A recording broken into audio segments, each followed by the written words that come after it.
Welcome back to English with Jonny, the place where you can learn how to speak good, proper, authentic English. So, in today's episode, we're going to be talking about something which is particularly difficult even in your first language, which is expressing how you feel. Now, this is probably one of the first things that you learnt when you began studying English. And of course, most learners stick to the basic feelings: happy, sad, hungry, scared. So my job today is to broaden that vocabulary and give you some new, interesting alternatives to use in place of those basic, simple words that you learnt 10 years ago. So first, how do you feel? I'm very happy. Is happy the best word we could be using? Probably not. You could use an idiom.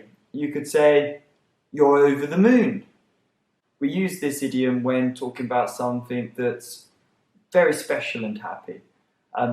For instance, you wouldn't use it to talk about meeting a friend who you see every day. But if it's somebody that you haven't seen in years or a celebrity, you might say that you were over the moon to see them. Okay? Let's put it in a sentence. I was over the moon when my daughter was born. Another option, which is incredibly British, is to say that you are chuffed about something. So I might say, Jonny, are you happy with your students' results? Oh, absolutely, I'm chuffed to bits. So similarly to chuffed, another British way of expressing happiness could be to say that you are made up about something. Made up is a chiefly British adjective to express happiness or if something's gone well in your life. So, for instance, I would say, I was made up when I got offered the promotion at work. Now we're going to be looking at the opposite of happy, sad. Now, it's very rare for somebody to say that they feel sad. How are you feeling? I'm sad. Doesn't really have that ring to it, does it? Instead of saying that you're sad or somebody feels sad, a slightly better alternative would be to say that they feel down. When somebody's feeling down, it means they're not themselves. They're not happy. They've lost their spark. Oh, my friend's been really down since his girlfriend dumped him. Oh, I've been feeling really down lately. And another one which pretty much means the same thing but just sounds that bit more natural is upset.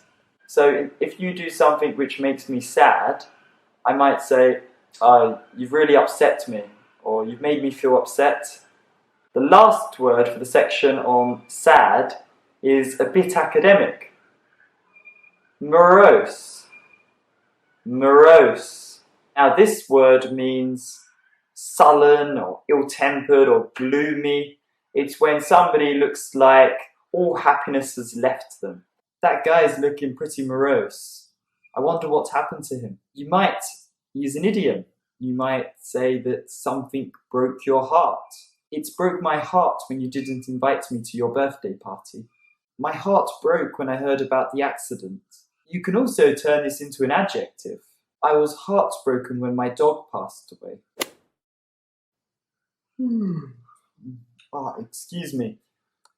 Right, let's talk about tired. A good alternative to tired is another British phrase. We would say that we're knackered or I'm knackered. I was completely knackered after I ran that marathon. Another way to make it sound more interesting is to make the language a bit more extreme. Even if you're only tired, it's very common for native speakers to say that they're exhausted. So for example, if I didn't get a good night's sleep and I was in work and somebody said to me, oh, how are you feeling, Jonny? Are you okay? And I would say, oh, I'm absolutely exhausted. I didn't get much sleep last night. The next alternative is normally used strictly to talk about when you haven't had enough sleep. And we would say that we are shattered. I'm completely shattered. I didn't get any sleep last night.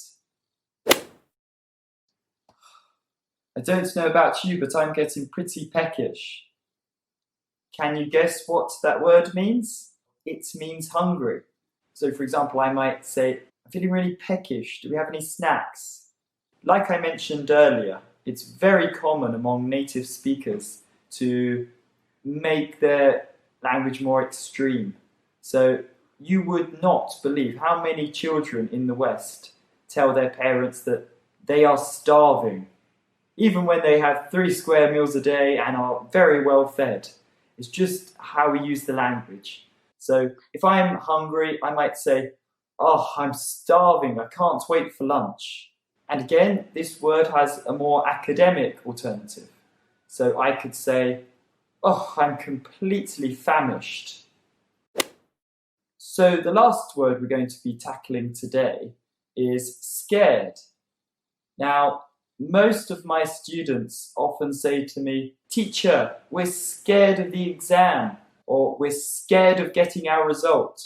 The problem with this is it doesn't sound 100% correct. I think what they're actually thinking is, teacher, I'm very worried about taking this exam, or I'm very nervous about receiving my results. Those are 2 much better alternatives in that instance. And if you are afraid of doing something or undergoing something, you might say that you are feeling apprehensive about that thing. Apprehensive. So we use apprehensive when we're talking about something which you are going to do or something which is going to happen. So you might say, I'm apprehensive about joining a new class. Anyway, back to scared. You might say that you were scared to death about something. That dog came running out of nowhere and it scared me to death. Another thing we could say is that we get goosebumps. Whenever I watch a film about spirits and poltergeists, I get goosebumps. Well, that brings us to the end of today's episode. Hopefully you've learnt some new vocabulary and you are able to express yourself just that little bit better. As always, thank you for watching and I'll see you next time. Shouted. You're saying shouted. You're saying show. Shattered. Shattered. Yeah.